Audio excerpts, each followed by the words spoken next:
बिस्मिल्लाहिर्रहमानिर्रहीम। इय्याका नअबुदु व इय्याका नस्तईन। हम तेरी ही इबादत करते हैं और तुझसे ही मदद चाहते हैं। अल्लाहुम्मा सल्लि अला सय्यिदिना व मौलाना मुहम्मदिन व अला आलि मुहम्मद। अस्सलामु अलैकुम। मैं हूँ आपका अपना दोस्त, आपका होस्ट हारून कबीर, और आप देख रहे हैं मेरा YouTube channel Haroon Kabir officials. दोस्तों, आप हमारी learn business with Haroon Kabir official series की पिछली वीडियो में हमने एक अच्छा नाम चुन लिया। आज हम बात करेंगे उस नाम को लीगल आइडेंटिटी कैसे दें। जब आप अपना बिजनेस नेम सेलेक्ट और फाइनलाइज कर लेते हैं तो नेक्स्ट स्टेप होता है अपने ड्रीम को लीगल आइडेंटिटी देना। पाकिस्तान में रजिस्ट्रेशन सिर्फ एक फॉर्मेलिटी नहीं है, ये प्रूफ होता है कि आपका बिजनेस लॉ की नज़र में एग्जिस्ट करता है।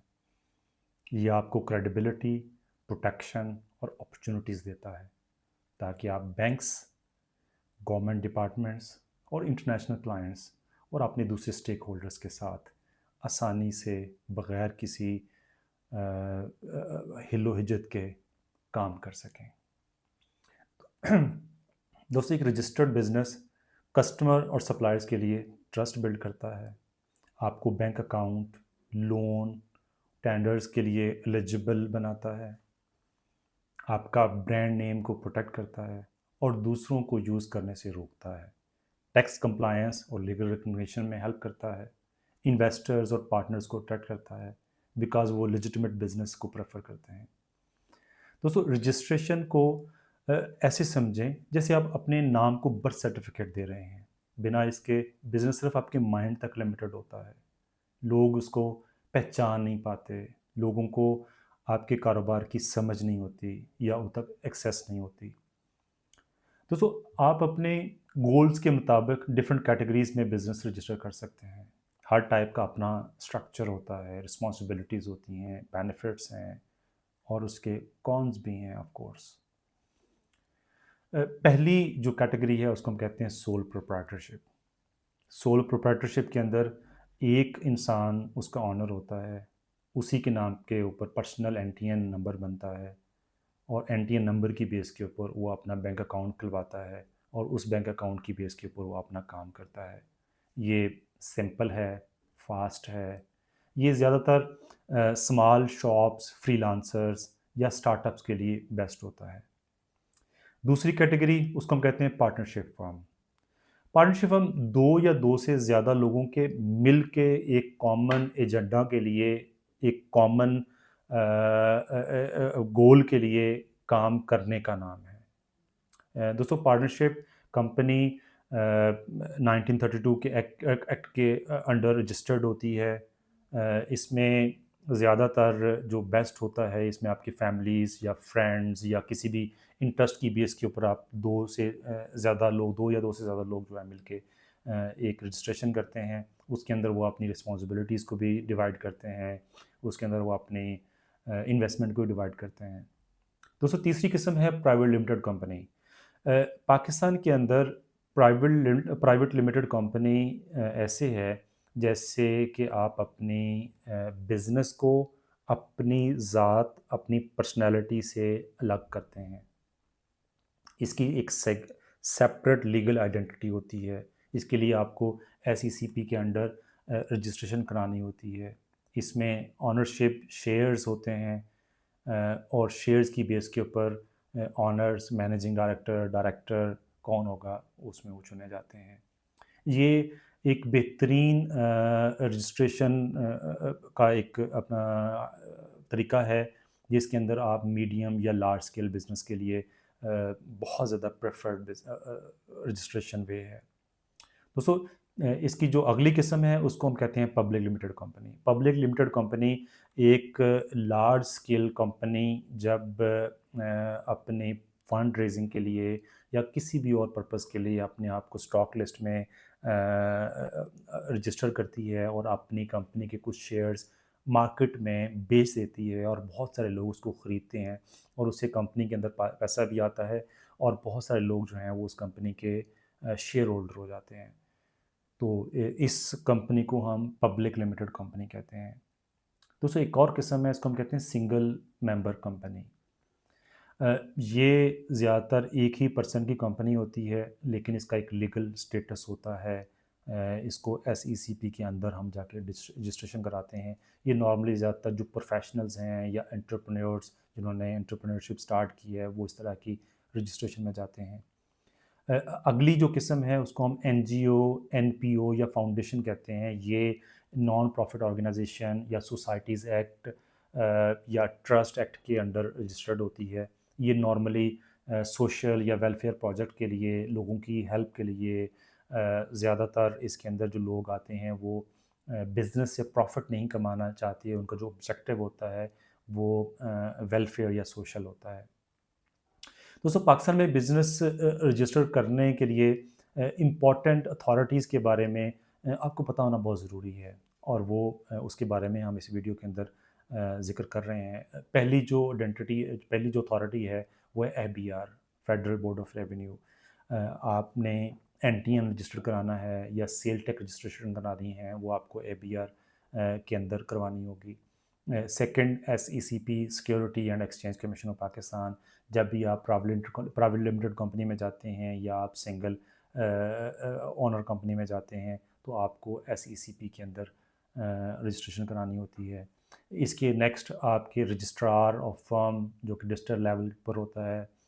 ये अपनी पार्टनरशिप फर्म के लिए आपने जब पार्टनरशिप फर्म रजिस्टर करानी है, तो आप रजिस्ट्रार के ऑफिस में जाके, रजिस्ट्रार फर्म्स के अंदर वहाँ पे जाके आप इसको रजिस्टर कराते हैं।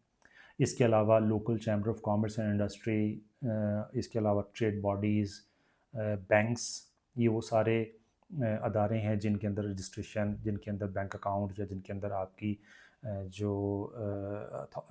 क्या नाम है उसका, पार्टनरशिप होनी चाहिए आपको किसी भी कारोबार को करने के लिए। अच्छा दोस्तों, बिज़नेस स्टार्ट करने से पहले ये समझना ज़रूरी है कि पैसा कैसे अर्न होता है। हमने देख लिया नाम कैसे रजिस्टर होना है, नाम किस किस कैटेगरी में हमने रजिस्टर करना है, कौन से जो डिपार्टमेंट्स हैं गवर्नमेंट के, नॉन गवर्नमेंट या सेमी गवर्नमेंट या प्राइवेट, जिनके साथ हमारी मेंबरशिप होनी चाहिए या रजिस्ट्रेशन होनी चाहिए। इसके अलावा बहुत सारे ऐसे तरीक़ेकार हैं जिससे हम पैसा कमाते हैं। हमें ये जब भी अपना बिज़नेस स्टार्ट करना है, तो हमें ये बहुत क्लियर होना चाहिए कि हमारा अर्निंग मेथड क्या है, वो हम डिस्कस करेंगे। फॉर एग्जाम्पल, पहला अर्निंग मेथड है प्रोडक्ट बेस्ड अर्निंग। इसके अंदर आप कोई ना कोई गुड्स सेल करते हैं, उसके ऊपर प्रॉफिट कमाते हैं। आपने 10 रुपए की एक चीज़ ख़रीदी है, 11 रुपए की बेच दी है, तो 1 रुपये आपका प्रॉफिट है। इस तरह आपने 100 रुपए की चीज़ ख़रीदी है, 110 की बेच दी है, 10 रुपये प्रॉफिट है। कोई भी प्रोडक्ट हो सकती है, इसको हम कहते हैं प्रोडक्ट बेस्ड अर्निंग। अगली जो कैटेगरी है उसको हम कहते हैं सर्विस बेस्ड अर्निंग। अपनी एक्सपर्टीज़ को सेल करते हैं, आप कंसल्टिंग हैं या लॉजिस्टिक सर्विसेज प्रोवाइड करते हैं या मेंबरशिप सर्विस प्रोवाइड करते हैं, मार्केटिंग सर्विसेज प्रोवाइड करते हैं। जिस तरह से डिजिटल मार्केटिंग एजेंसीज़ हैं, वो भी अपनी सर्विस बेचते हैं। इस तरह से जितने भी आपके और कंसल्टेंट हैं, सारे के सारे वो अपनी सर्विस बेचते हैं। इसमें तीसरी किस्म है, उसको हम कहते हैं कमीशन बेस्ड अर्निंग। इसके अंदर आप एक मिडल मैन का रोल अपना ना अदा करते हैं बायर्स एंड सेलर्स के बीच में। इसकी सबसे बड़ी किस्म आपका रियल एस्टेट एजेंट्स हैं। अगली जो टाइप है उसको हम कहते हैं सब्सक्रिप्शन मॉडल। इसके अंदर आपने एक इन्वेस्टमेंट की है या नॉन इन्वेस्टमेंट आपने नहीं की फॉर एग्जांपल, लेकिन उसके अंदर आपने एक ऐसा मॉडल बनाया है कि लोग आपके पास आके उस सर्विस को इस्तेमाल करने के लिए पैसे देते हैं, सर्विस को इस्तेमाल करते हैं और चले जाते हैं। फॉर एग्ज़ाम्पल, आप जिम में, आप जिम के अंदर मेंबरशिप करते हैं, लोग आते हैं वहाँ पे जिम करते हैं, चले जाते हैं, और मंथली, एनुअली, सेमी एनुअली वो आपको सब्सक्रिप्शन फ़ी देते हैं। कुछ डिफरेंट सॉफ्टवेयर आपने बनाए हैं, आप उनको सब्सक्रिप्शन देते हैं, उसको इस्तेमाल करते हैं। दोस्तों, अगली किस्म है उसको हम कहते हैं rental income. Rental income basically वो होती है कि उसके अंदर आपने एक फॉर एग्जांपल प्रॉपर्टी आपने एक बनाई है, आपने एक दुकान बनाई है, आपने उसको किराए पे दे दिया और वहाँ से आपको किराया आ रहा है। अगला जो किस्म है उसको हम कहते हैं प्रॉफिट शेयरिंग। ये पार्टनरशिप में प्रॉफिट शेयर होता है ट्रेड और मैन्युफैक्चरिंग दोनों के अंदर। फॉर एग्जांपल, आप कोई मैन्युफैक्चरिंग कर रहे हैं, उसमें 2 या 3 बंदे मिलके एक कारोबार स्टार्ट कर लेते हैं और उसके अंदर अपनी प्रॉफिट शेयरिंग को डिफ़ाइन कर लेते हैं कि कौन सा बंदा, कौन सा पार्टनर किस परसेंटेज के अंदर प्रॉफिट को शेयर करेगा। दोस्तों, हमेशा कारोबार करने के लिए शॉर्टकट से बचें। बिज़नेस को पहले दिन से ही लीगल फाउंडेशन के ऊपर खड़ा करें। ये आपको कॉन्फिडेंस और प्रोटेक्शन प्रोवाइड करेगा। दोस्तों, ये था आज का टॉपिक। उम्मीद है आपने बहुत कुछ लर्न किया होगा। आज की आपकी असाइनमेंट है कि आप अपना नाम और फिर जो ऊपर डिस्कस क्राइटेरिया है उसको सेलेक्ट करें और फिर उसको रजिस्टर करवाएं, ताकि आप अपनी बिज़नेस की उड़ान भर सकें, आप रियल में अपने बिज़नेस को स्टार्ट कर सकें। दोस्तों, अगली वीडियो में हम बात करेंगे बिज़नेस बैंकिंग के बारे में, कि रजिस्ट्रेशन के बाद सही बैंक अकाउंट कैसे चुना जाए, इंटरनेशनल पेमेंट्स कैसे हैंडल की जाएं, और अगर आपको इस टॉपिक के मुताबिक कोई भी मतलब कोई भी सवाल है, कोई कमेंट है, ज़रूर पूछें। दोस्तों, कन्फ्यूजन्स आपको बहुत ज़्यादा कॉन्फ्लिक्ट्स पैदा करती हैं और उससे आपकी डीमोटिवेशन बहुत ज़्यादा होती है। इसलिए किसी भी चीज़ के बारे में आपके ज़हन में कोई कन्फ्यूजन है, क्वेश्चन करें, पूछें, बार बार पूछें। आप 10 दफ़ा पूछेंगे, मैं 10 दफ़ा बताऊंगा। आप पूछें, इंशाल्लाह आपको ज़रूर फ़ायदा होगा। अगर आपको ये वीडियो पसंद आए तो इसको लाइक करें, सब्सक्राइब करें और कम से कम एक दोस्त को ज़रूर शेयर करें। हो सकता है आपकी इस वीडियो से जिसको आप ये शेयर करें, वो देखने के बाद उसको इस इन्फॉर्मेशन की बहुत ज़्यादा ज़रूरत हो और वो उसको देख के अपने कारोबार के लिए मोटिवेट हो सके और कारोबार को स्टार्ट कर सके। दोस्तों, मिलते हैं अगली वीडियो में।